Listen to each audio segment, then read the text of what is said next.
Ilan lamang ito sa mga tabla ng kahoy na nakumpiska ng Provincial Environment and Natural Resources Office.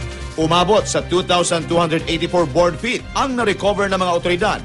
Pero kaunti raw ito kumpara sa mga naiwang tabla ng kahoy sa area kung saan isinagawa ang iligal na pagputol.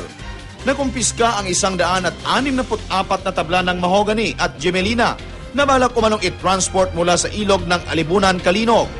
Nang pinuntahan ng otoridad ang lugar kung saan isinagawa ang iligal na pagputol, nadiskubre ang 357 tabla ng kahoy na tinatayang nasa 5 milyong board feet.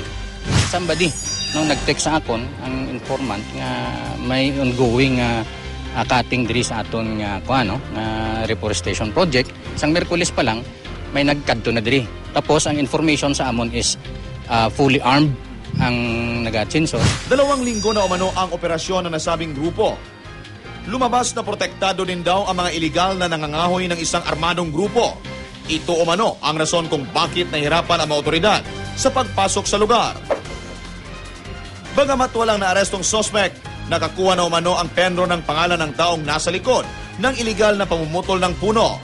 Iimbestigahan rin kung bakit walang impormasyon ang mga opisyal ng Barangay Alibunan sa nangyaring illegal logging sa kanilang lugar.